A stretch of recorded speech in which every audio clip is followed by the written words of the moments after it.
So the president just came out and announced a use it or lose it policy for oil company leases, land leases, and all that kind of stuff. His description is dishonest, and I'm going to play the whole thing for you here right now. To help execute this first part of my plan, I'm calling for a use it or lose it policy.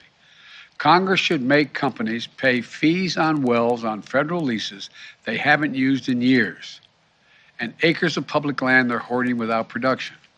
Companies that are already producing from these wells won't be affected, but those sitting on unused leases and idle wells will either have to start producing or pay the price for their inaction.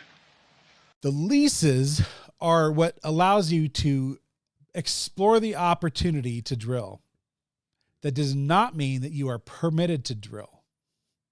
There's a massive distinction, and they're being dishonest when they don't talk about the full context of the industry. There's a whole lot that has to go into placing an oil drill into land or a tap for natural gas or whatever it is.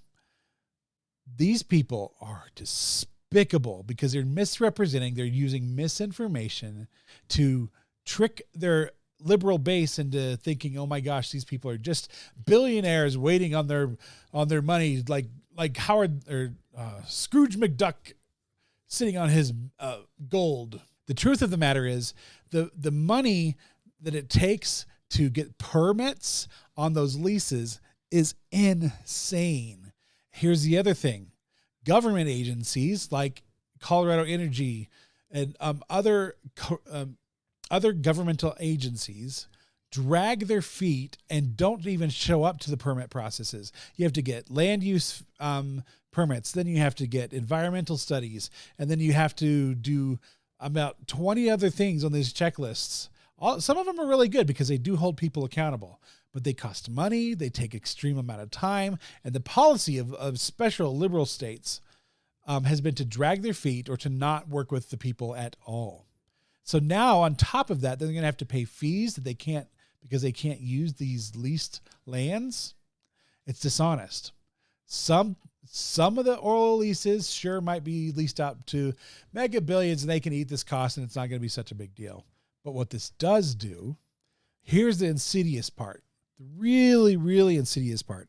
All of those small mom and pop oil companies, because there's a lot of them, and if you don't know that, then you don't know the oil industry, are going to be killed with these fees.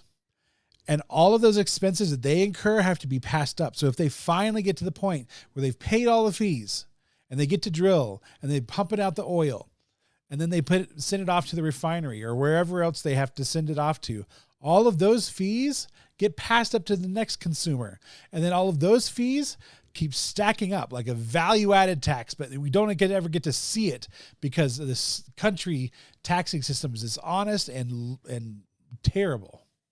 And it just goes up. The fees go up all the way down to the consumer, to us, making gas prices even more expensive. So this announcement today by Biden will actually make gas more expensive. You need to know that. You need to call this BS out.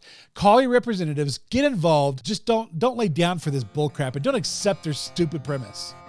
You guys have a great day. Find me on Facebook. Find me on YouTube. Find me on Getter, Parler, Gab, and Twitter, and all these things. Make sure you subscribe. You guys have a great day. We'll see you soon. Bye. What could I say? What could I say? What could I say to convince you?